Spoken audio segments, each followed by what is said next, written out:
I recently had the opportunity to spend the day with the world's most famous investor in his hometown. I found him down to earth, funny, and eager to share his secrets of success.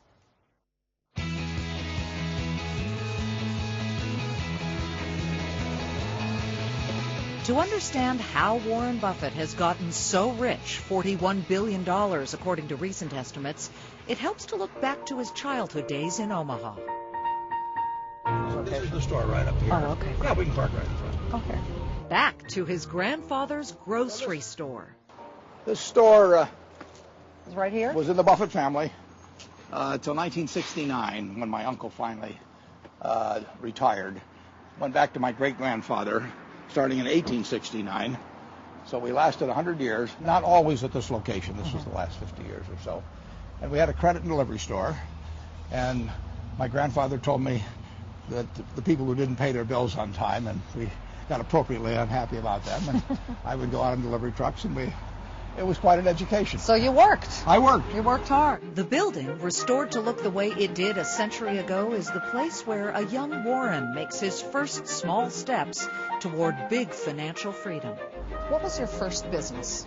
First business, actually, my grandfather would sell me chewing gum, Wrigley's chewing gum, and I would go around door to door in my neighborhood selling that. He'd also sell me Coca-Cola 6 for a quarter, and then I'd sell them for a nickel each, also around the neighborhood on So hot you got nights. your little 5-cent profit. Right. And I had a little thing that I sold the chewing gum in, and I was always trying to do something or other. What's the first piece of real estate you bought? Well, I bought a farm when I was in Washington. I bought a farm out here in Thurston County. How old were you?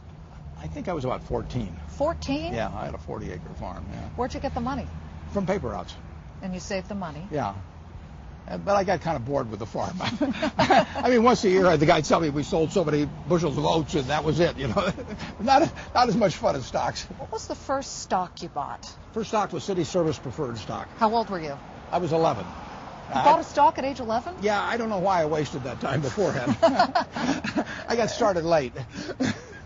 And how'd you do with City? Well, I made all of $5 on it. I had 3 shares. I bought it at 38 and a quarter, and I sold it around 40. It went down to 27 in between. And then after I sold it at 40, it went to over 200. From that poorly timed stock sale in 1944, he learns a lesson that becomes his legendary investment strategy. Patience pays, so buy 'em and hold 'em. Buffett figures out 2 other critical things about himself in the 1940s. What he's good at, and more importantly, what he likes to do. You say you tap dance to work. I tap dance to work. Don't ask me to do it now. We're talking figuratively now. Yeah, I want to see this. Yeah, well, you But would. that's how much you love it. I love it. I wouldn't be doing it if I didn't love it. I'd be crazy if I was doing something at age 76 with all the money in the world that I didn't want to do, right? The pivotal moment in Buffett's journey comes in 1956. Just 25 years old, the man rejected by Harvard, now armed with contributions from family and friends and $100 of his own money, starts a limited partnership with 7 people. Over the next 9 years, turning $105,000 into $26 million, a stunning 24,000% increase, investing mostly in textile companies, farm equipment manufacturers, and even a company making windmills. 13 years later, Buffett forms another partnership that becomes one of the greatest 1-2 punches in the history of investing. He convinces longtime friend Charlie Munger to quit his investment partnership and join Buffett as vice president of Berkshire Hathaway. Now, with the 82-year-old Munger, Buffett sits atop one of the greatest holding companies ever. But how does this famously colorful chairman do it? I know business students ask you this all the time, but what do you look for when you want to buy a business? I'm looking for something I can understand, to start with. There's all kinds of businesses I don't understand, but so what? As long as I've got some in what I call my circle of competence. So I'm looking for things I understand. I don't understand what car company is going to win 10 years from now, or what software company is going to win 10 years from now, or what chemical company is going to win 10 years from now. But I do understand that Snickers bars will be the #1 candy bar in the United States, just like they've been for 40 years or something. So I look for durable competitive advantage. Durable competitive advantage. That's hard to find in something I understand. I look for an honest and able management, and I look for a price I want to pay. While Buffett's big acquisitions have made headlines, wise investments in companies such as Coca-Cola, the Washington Post, and Gillette have provided the capital to make those acquisitions possible. Since taking control of Berkshire in 1964, the company has acquired 68 subsidiaries. In March of that year, Berkshire acquires its first insurance company, National Indemnity. In 1972, See's Candies for $25 million. September of '83, Nebraska Furniture Mart. Borsheim's Jewelry Store in '89. In 1998, Berkshire acquires Dairy Queen and Geico in January, NetJets in August, and General Re in December. In April of 2002, Fruit of the Loom. Most recently, Buffett looks abroad for new business.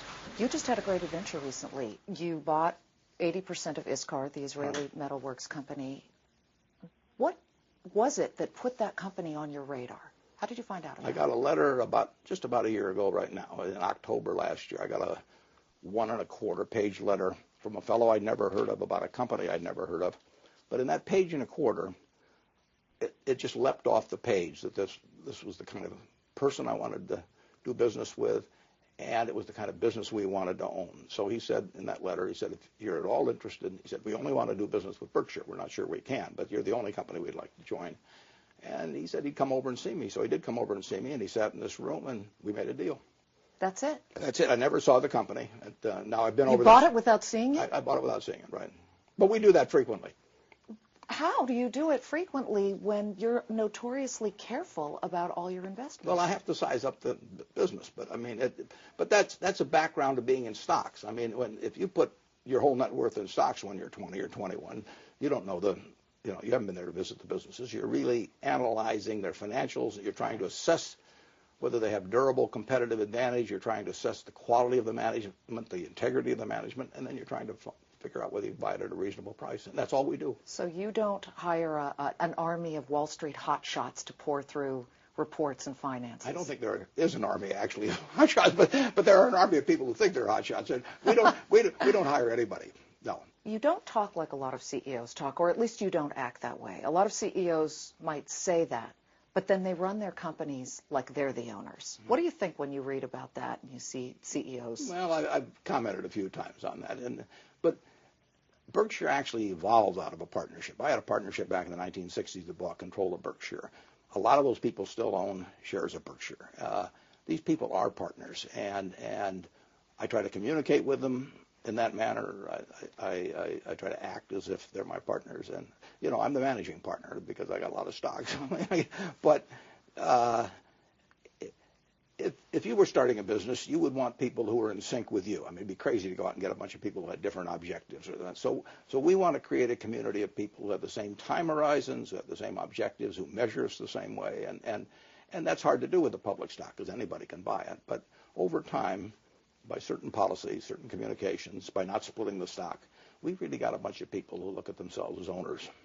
And that's crucial. But when you look at the overall Berkshire Hathaway business, you've got a heck of a lot of subsidiaries. You've got a lot of businesses you own. And to keep all of those people in line, I know that in the wake of the most recent options backdating scandal, that you sent out a memo to the leaders of each of the companies saying, keep it clean. But how do you really send that message home? Well, I think that's the best way. I mean, I don't send them out some 100-page rule book because then they'll start looking for loopholes, And I don't. I don't communicate frequently so that when they get something, they really know I mean it. So it's only every couple of years. But I tell them, Berkshire's reputation is in their hands. We can't expect to employ 200,000 plus people without something going wrong every day. I mean, you can't have a city of 200,000 that is totally free of anything going on. But when it's found, it has to be jumped on. And the tone at the top makes more difference than anything you could do through the written word. But your tone has always been one of top-shelf ethics. How have you managed through all these years to not get greedy? Well, I've had everything I wanted all my life. I mean, when I started out at age 20, when I got out of school, I mean, I was having the time of my life doing what I did. I tell the students that come out here, they're living better than John D. Rockefeller lives. I mean, they're warm in winter and cool in summer, and they can watch the World Series, or they can do anything in the world. I mean, and they literally live better than Rockefeller. So, I mean, I was living great when I was 20 years old. I was eating the same things I eat now. You know, my clothes are more expensive now, but they look cheap when I put them on. I mean, you know, everything's pretty much the same. I've lived in one house, you know, all my life virtually. So, really getting to do what you love to do every day, that's the ultimate luxury, and particularly when you can do it with terrific people around you. And so there wasn't anything to be greedy about. I had it. And that's the way you've stayed honest. Yeah, well, you know, I mean, why would I need to? If I would need to, nobody will ever know whether I'm honest in a sense. I mean, I never had 2 kids sick at home, you know, and not enough money to feed them or anything like that. I mean, that's you'll never know whether, you know, I would have held up a liquor store or something because I never had to. When we come back, what's it like to have that much money? You'd be surprised. We'll show you how the Oracle of Omaha lives and why the world's most famous investor stays 1,250 miles away from New York in Nebraska corn country. Well, we were talking about how business works and mistakes that have been made. You know, what should IBM have done? What should Sears have done? And just to see the way that he had thought it through made me realize that I could talk to him my whole life.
You knew Warren like I know Warren. Oh, what a guy. The second richest man on the planet lives the way he invests, simply and without much fuss.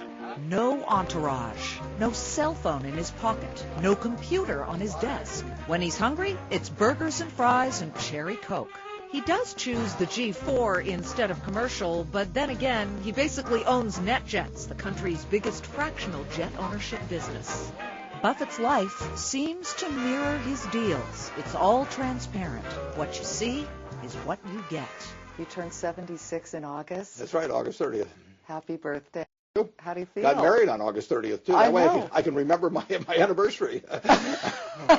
Which a lot of men can't That's say true. they do. That's true.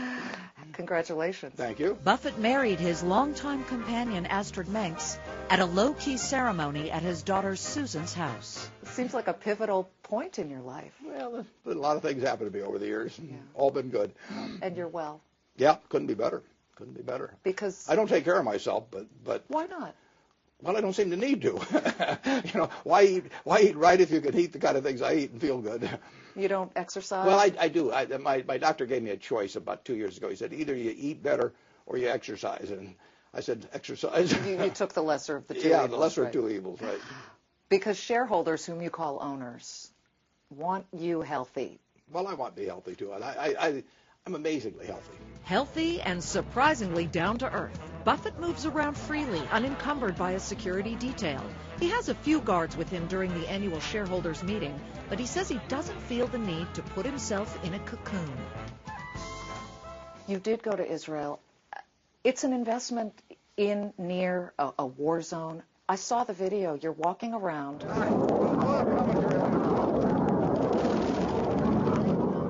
Airplanes screeching overhead, patrolling. Did that worry you at all? Not in the least. No, not in the least. Our plant there is about 8 or 10 miles from the Lebanese border, and there were maybe a rocket or two that hit the parking lot or something of the sort. But you know, it can be dangerous being in this country too. I mean, who would have thought in Oklahoma City it was a dangerous place to be? You know that. Did it worry shareholders? Did you hear from them about going to Israel during that time? I heard from a few people but they just didn't understand. I mean, I'm in the insurance business, so I understand infrequent events, and I don't worry about something like that at all.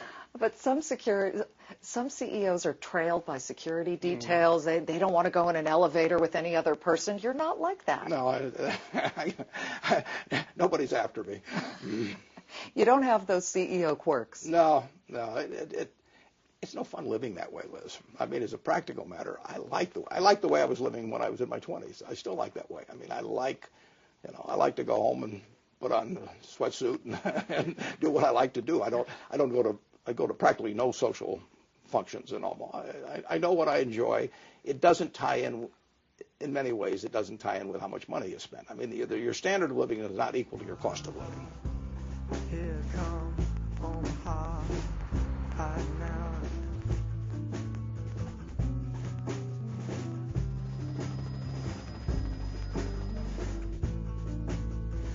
My daughter lives about 2 blocks over that way from here. Buffett is comfortable here in Omaha, in part because people leave him alone, with the exception of a random fan or two. We open up Borsheim for Somebody him. wants to say hi. Oh, yeah, hi. How are you? Well, that's the first time I've just been here. Oh. Well, there's always a first, right? I know it. Lucky me. Take care. This billionaire doesn't even have a chauffeur. He drives himself around in a 2006 Cadillac DTS, recently purchased after he auctioned off his old Lincoln Town Car, famous for its thrifty license plate. You're not one to accumulate a lot of things. No, most of the toys are a pain in the neck. I mean, if I had a boat, you know, and I had a crew of 60, there'd be somebody probably be stealing, and some of the crew would be sleeping with each other, and all kinds of things would be going on that I wouldn't care about. It'd be it's much easier to have friends that have boats, right? But What's your indulgence? well, if I can get one of these big screen TVs, naturally to watch CNBC, but beyond that, to watch Nebraska play a good football game, and I'm sitting there eating popcorn, and I'm in a sweatsuit, I'm enjoying life. You're happy. I'm happy. A man of simple means. And I'm a lot happier than if I were managing a huge crew of employees, keeping up, greenskeepers and vast estate and boats. I'm not knocking that. I mean, if anybody likes it, that's fine. But I know what I like. And what I like is watching Nebraska beat Texas, which they didn't do last week. Yeah. It's really no surprise then that America's most prominent investor chooses to live far from the nation's moneyed elite in New York, Los Angeles, Chicago, and Miami. The reason is critical to his success. Welcome to Omaha. This is it. And you never left here. Except when my dad was in Congress and when I took the job with Graham for a couple of years. Do you think staying in Omaha has made you a better investor? Probably. Yeah. When I was in New York, I had about 100 ideas whispered to me by noon every day, so it's overstimulation. The truth is, I need one good idea a year, so that I think I can think better out here. Less distraction. Somewhere between $500 and $3 billion. Mike Fahey is the mayor of Omaha. He's known Buffett for 25 years. He's comfortable here. He knows the city. He knows the people here. He has relationships here, both business and personal relationships. So I think he is just more happy to be right in Omaha. I mean, he's lived in the same house for as long as I can remember. He's not a guy who moves around very easily. If you jump down my throat, Oswald de Morden is a professor at NYU's Stern School of Business. He feels Buffett's success is a direct result of living in Nebraska. I think what Warren Buffett embodies is the importance of thinking for yourself and not letting other advisors, other experts tell you what the right stock to invest in. because they're coming from a very different place than you are. And I think being in Omaha might give you an advantage because you don't have the constant exposure to what the rest of the world thinks that you have in New York. Growing up here, was it like a small town boy childhood? Yeah. You know, you played baseball in the streets and football, and you know, every member of the Buffett family has gone to a public school, and you know, I still see some of the kids I went to grade school with periodically. So you do know that there's a sense of community in living here. It's home. Yeah, it's home. That's where Alexander Payne grew up in that, you know, the fellow that did About Schmidt. Maker. Yeah, I did. About Schmidt is about an aging Omaha insurance salesman, you know, named Warren, actually, if you remember. Call yourself. John Rusk, Eau Claire, Wisconsin. Warren Schmidt, Omaha. Now we're coming to my house where this yellow blinker is. Okay. And they're re-roofing it. It's on the left here. And you always stayed in this house. How many years? I've been in that house now for 48 years. I paid $31,500 for it to Sam Reynolds. Oh. He was a wonderful man. So you never wanted the big CEO type mansion? I've got everything I need. You got it all. I've got everything I need. More than I need. Coming up after the break, the Buffett effect. You want to know his secrets to success? You're not alone. We'll show you the industry built around the billionaire next door. And later, inside the billionaire's playbook and what Buffett thinks every boss should know. Number one, don't lose the money. Number two, don't forget rule number one.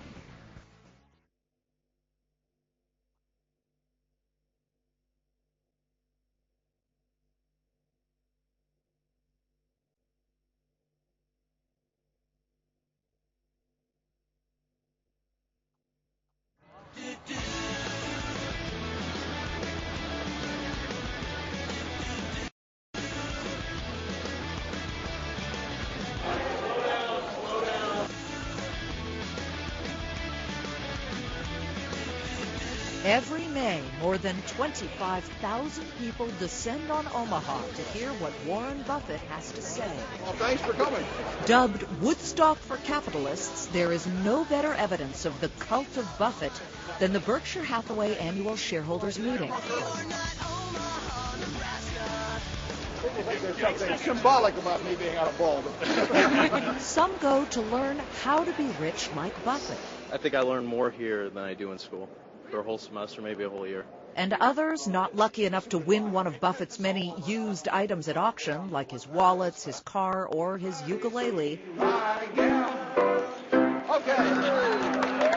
Go to get a piece of the man himself. There are bobbleheads and Monopoly boards, T-shirts and books. Lots and lots of books. Let me tell you what we did. Okay. We got all the books. That's not Most all. of them. There were so many, we couldn't select them all. But look at all of these books written about you. It's a cottage industry. Yeah. And you look at all of this. I haven't gotten a penny out of it yet. Does that bother you? No, not in the least. Not in the least? No, why? Why would I care? It doesn't bother you that people make a lot of money off you and your theories? They can do it, yeah. I went on warrenbuffett.com, and it's some guy who writes about you. Is that right? Yeah. I haven't been to that. Haven't been to that one? No. I looked you up on, though. I checked you out. You Googled me? Absolutely. Are they right? Do you read any of them? They're all...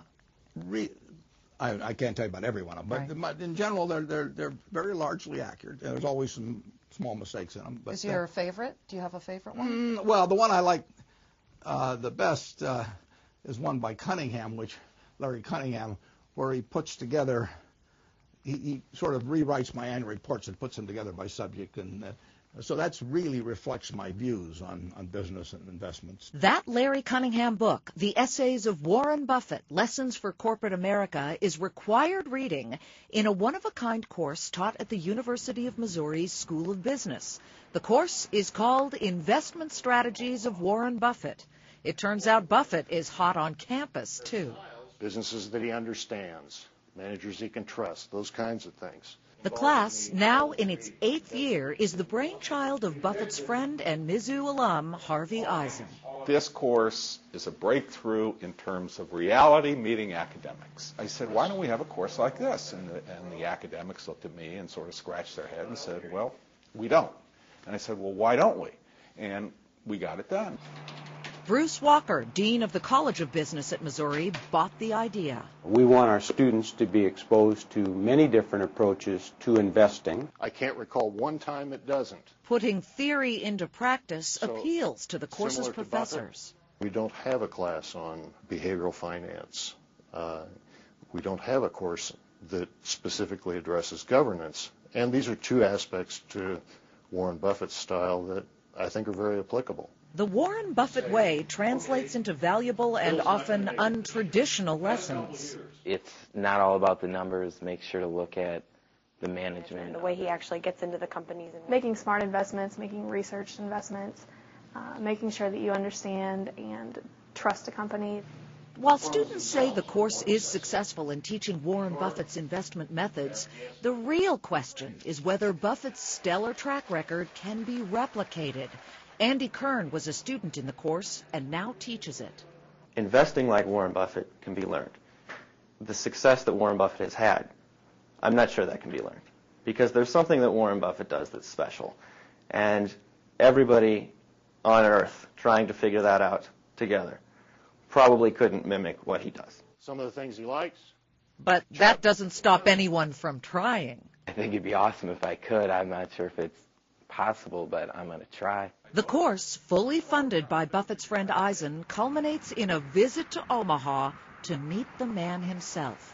About 40 MU students participate in a no-holds-barred 90-minute question-and-answer session, followed by lunch at Gorat's, Buffett's favorite Omaha steakhouse. The MU group is just one of many that make the trek to Omaha each year.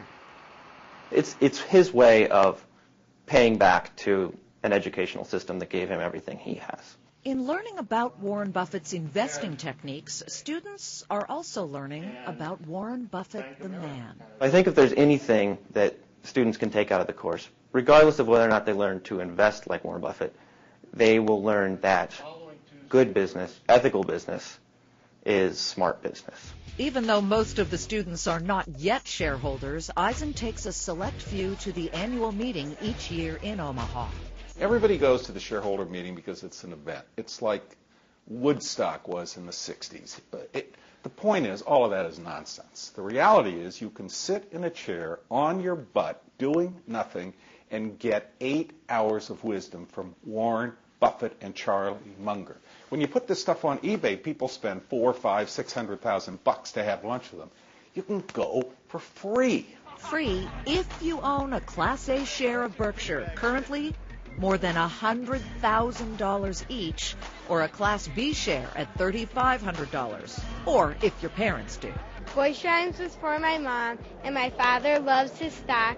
I have a future tasting chocolate. This weekend has really rocked. What is the one thing that young people should be doing about money? I tell them two things generally. One, stay away from credit cards. We use credit cards at our businesses, and I mean, you got to have them, but stay away from credit cards, because I get letters every day from people who have problems in their life, and it's health and credit cards. And the second thing I tell them is to invest in themselves. Still ahead, life after Buffett. Who could possibly fill those size 10.5 shoes? Turns out he's narrowed it down. Also, when bad news happens to good companies, Warren Buffett's School for Scandal. And you'll hear from an unlikely friend, basketball phenom LeBron James. He always just said that just trust your gut, and that's one thing he's always done. He's never regretted making one decision he's made, either if he's gained or if he's lost.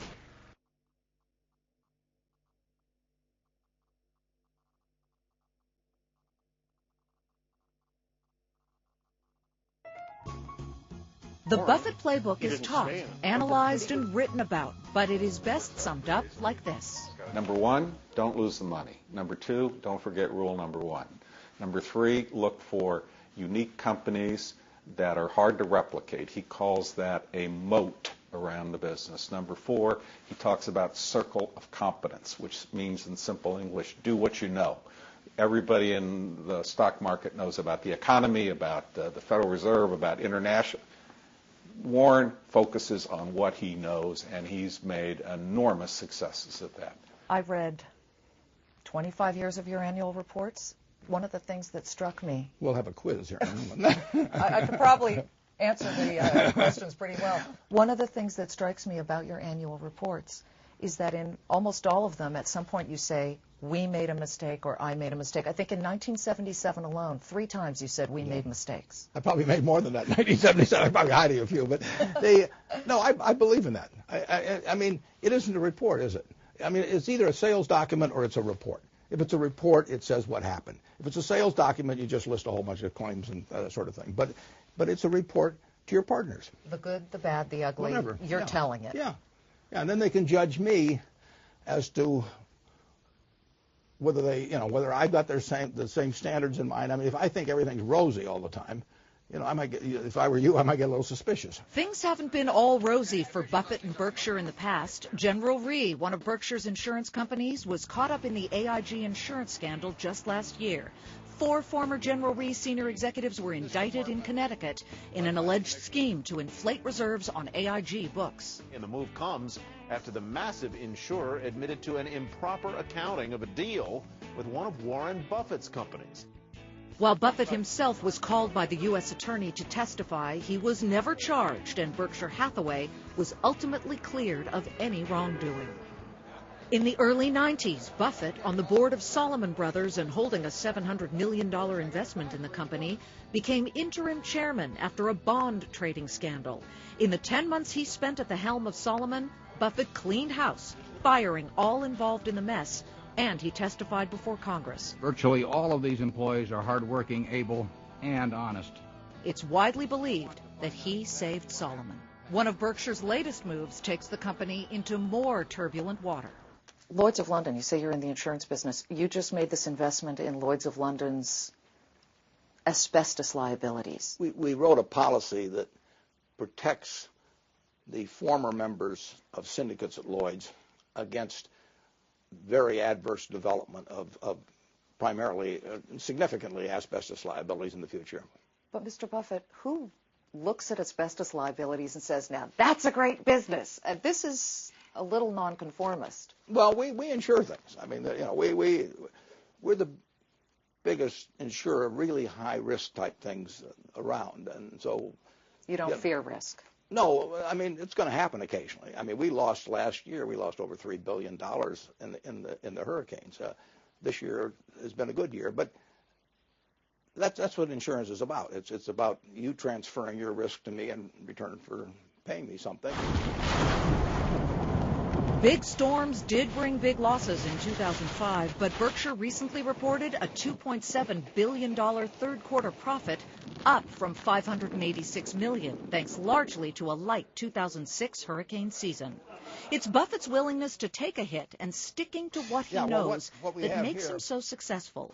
A decade ago, while everyone was rushing into tech stocks, Buffett turned away. Interestingly, Berkshire stock hit a low, I guess at that time. The same day the NASDAQ hit the high. The same day as the NASDAQ hit the high. What does that tell you? Well, I thought it was crazy. But your formula you stuck with, and it works. Well, I know what I know how to do, and I don't know how to do other things. So you don't tweak it qualitatively or quantitatively? No. If it isn't going to work the way I run things, I should get out of here. I mean, it's very simple, and I can't play the other guy's game. So you're not one of these people who has every Tuesday direct reports and all of that? We don't have a single committee meeting of any kind. Zero. None. Our managers never have to come to Omaha. They may come for the annual meeting just because they enjoy it, but not all of them come. But there are no meetings. Zero. And I tell them, whatever figures you're preparing that you would think you would enjoy if you were in my spot, just send them along to me. But you don't have to do anything different than you're doing. They own their own businesses still. I hand them a lot of money, they hand me a stock certificate, and the next day they still are running their businesses. Because you don't want to have to find new management. Well, no, I can't. I mean, I don't know how to do it even. I mean, and I mean, these are people that are 400 batters, coming in, and they do not need me telling them how to swing, or where to stand in the box or anything of the sort. I buy them because they're good. Buffett tells me during a tour of Omaha that there is one thing he requires of each CEO. And I tell them, I ask them to send me a letter that I will keep in a private place that will tell me what to do tomorrow morning if they're not alive, in terms of their successor. And that's it. That's it. That's it. And the nice thing about it is they don't die. He got that letter when he bought Nebraska Furniture Mart, a $60 million deal over a handshake with the legendary founder, Rose Blumpkin. Did you feel nervous at all when you signed on that bottom line? Not in the least. No. I felt like I was in my mother's arms. No, I mean, I was buying the best. I was buying a great operation. I'd seen it work for decades. I was buying a sensational family, not just Mrs. B, but her son and grandsons, and who were going to carry on. And it was a total no-brainer. And the profits every year? Gone up over the years, yeah. What are we at now? A lot. But we still have the lowest prices of anybody, Liz. Profits are about $400 million a year. Mrs. B's grandkids run the mart after her death in 1998. But Buffett helps move the merchandise. The store offers the Berkshire bedding line. The deluxe model is, of course, the Warren. I'm happy to test anybody's mattress personally. I mean, I'll spend all afternoon on it. All right, well, let's you kind of endorsed this, didn't you? Oh, definitely. Oh my gosh. Let me give this a little quality check here. Oh boy. Definitely the top of the line. It's good. A distinction Buffett's managers bestow on him as well. You make a slip, boom. Bob Batt is Mrs. B's grandson. And so from the very day Warren doesn't want to interfere in the business, but yet he is the greatest business advisor or business partner one could ever have. You couldn't ask for anything more. From mattresses to diamond jewelry.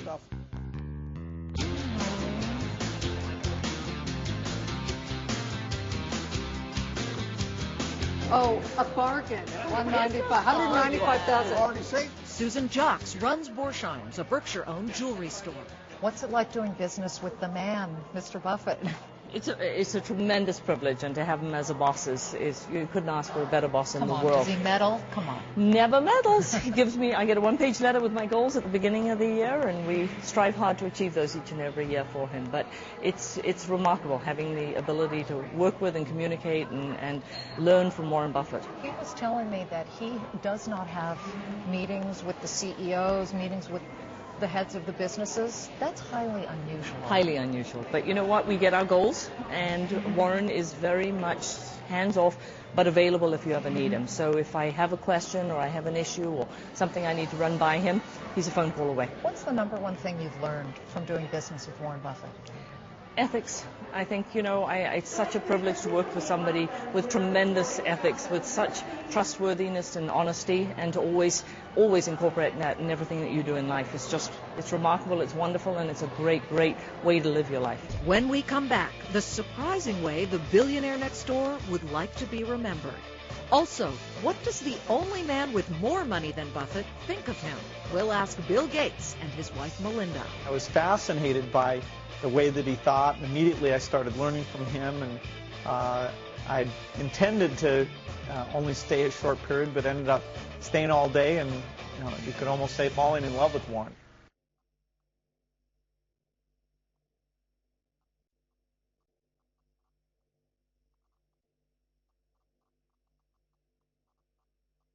So they sent me this. Forget the $41 billion for just a moment, and Buffett seems like the guy next door. Funny, quirky, and self-deprecating. All fruit of the loom. Fruit of the loom, yeah. Those are the fruit guys. Yeah. As we say, we cover the asses of the masses. The people who seek him out, however, put him in a universe of his own. Have presidents, Clinton, I'm sure you spoke with, right? Do presidents ever ask your advice? I'm sure they ask the advice, but they sometimes they use the artifice of asking for advice in order to ask for something else. I.e. money. I've talked to most of them. I talked baseball with George W. He knew the name of the baseball stadium in Omaha. He knew it was Roosevelt Stadium. Right, I give him high marks for that. I think the most impressive thing was just how genuine a person he was. LeBron James, for those of you who don't pay attention to sports, the hottest name in the NBA, making $28 million a year, sought Buffett out for investment advice. Now, they're friends. And there's certain guys that you should touch base with, and I think he's the number one person that I wanted to touch base with. you know, and to go out there and to see him eat cheeseburgers and drink milkshakes and play basketball was even more of what I even anticipated of him doing. So, I mean, it was one of the best times I ever had. And of course, there are his famous friends in Seattle. What was it like when you first met Warren Buffett? Well, my mom encouraged me to come out, and I wasn't quite sure we'd have anything in common. You know, he was an investor, I was a technologist. But then as soon as he started asking questions about business and choices, I realized he had a model of the world that was very complete, and I was fascinated by the way that he thought. Immediately I started learning from him, and I intended to only stay a short period, but ended up staying all day, and you know, you could almost say falling in love with Warren. Well, he did tell me, he said, when I met Bill Gates, 10 hours we ended up talking. And he said, here are these young people, he called you young people. He said, here I am, but I felt like I had met my match. Was it a meeting of the minds, or just, I mean, people would say, oh, the number one and number two richest people in the world, but it was more than meeting of just an asset class that's similar? Well, we were talking about how business works and mistakes that have been made. You know, what should IBM have done? What should Sears have done? And just to see the way that he had thought it through made me realize that I could talk to him my whole life. He always throws in things, you know, where he's made a mistake or something, but he's got the best mind of anyone I've met, and we could have gone on forever. In June, Buffett shocked the world, giving away almost all of his fortune, the largest charitable gift in history. You just gave $31 billion of it to the Bill and Melinda Gates Foundation. It's probably more now that the stock just jumped up higher. A little more. I've committed that. Yeah, we gave total about $2 billion this year. In your wildest secret dreams, what do you hope that money will accomplish? Well, I hope it accomplishes just what they've set out to accomplish. I've observed their foundation very carefully, and Bill and Melinda decided initially they were spending about $1 billion a year. They decided they were going to try and figure out how to save the most lives, relieve the most human suffering. When you got the call that he was going to give some $31 billion to your foundation, what was that moment like? You know, Warren, he's always got a logical way of explaining, you know, exactly why he's doing what he's doing, and it was brilliant the way he chose to do the announcement and, you know, involve his kids and support the things they're doing. You know, and for us, it just makes us feel so responsible to make sure the money is spent well. I've got some people where I'm saying you can give it away better than I can, so I'm turning it over to you, and you do a better job of giving it away. What about his company? Buffett is 76 years old and knows that at some point he'll have to hand over the reins. You and Charlie have been so successful at your formula and following through with it. People have more of an interest, a greater interest in the succession plan. What is the succession plan? Well, the succession plan is very simple. I mean, our board met a few days ago, and we talk about that every single meeting, and we have at least 3 people inside Berkshire that in many respects would do my job better than I do. Who's that? Who are well, you? We're not able. You're not going to tell me. No. But the board knows which one of those 3 they would pick if it happened tonight. And it would be one. Oh, yeah. There'd be one CEO. I don't believe in having co-CEOs. So there would be one. They know who it would be tonight. 6 months from now, when we talk it over next time, probably be the same one. But you're confident that there's somebody within Berkshire who could do this? Oh, they understand the Warren Buffett way. Listen, I've got all of my stock will go to charity. There's nobody that cares more about the future. I mean, how much charities get from my stock will depend on the quality of the management after I go. So, I mean, I've got the ultimate interest in sound succession planning. If a new generation of managers come in, the real test of whether Berkshire Hathaway's stock price is going to hold up is first, whether those managers preserve the discipline that they've been handed down. And the second is whether investors are willing to have the patience that they've shown with Buffett and Munger. What is the Warren Buffett secret to success? I say that if people get to my age, and they have the people who love them that they want to have love them, they're successful. It doesn't make any difference whether they've got, $1,000 in the bank or $1 billion in the bank. Well, you're talking to a CNBC audience, though, Mr. Buffett. Let's talk about financial success, professional success. Well, I would say success is really doing what you love and doing it well. Simple as that. It's as simple as that. I've never met anybody doing that doesn't feel like success, and I've met plenty of people who have not achieved that and whose lives are miserable. Is it fair to say that your lives have actually changed having met Warren Buffett? Absolutely. Oh, absolutely. I've learned so much from Warren and had so much fun with Warren. And I feel like we have to just do the best job we can to honor everything about Warren. Warren is an incredible friend. I think in addition, when you see somebody who's lived their life the way Warren has, he also teaches you about friendship. He just has this happiness about life. Oh, yeah. Spend a day with Warren Buffett as we did, and you'll find for all his wealth and success, he still doesn't take himself too seriously, even in the end. What do you want your legacy to be? Well, I've always said on my tombstone, I just wanted to say, my God, he was old.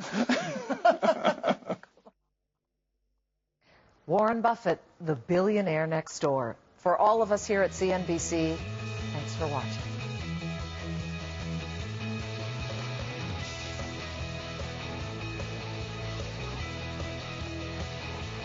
Alone, yeah, the fruit guys. Yeah. As we say, we cover the asses of the masses. Before Thanksgiving, around about this time, we would have a turkey in this front, a live one, called Pretty Boy, and all the customers would come to the store and see Pretty Boy, and the grandchildren would hate it because the thought of eating Pretty Boy on Thanksgiving was a little hard to handle. When you and Charlie spot a company you want to buy, one that winks, so to speak, at you, what's that moment like? Well, I'd like to say almost orgasmic, but I don't think I should say it on the air just like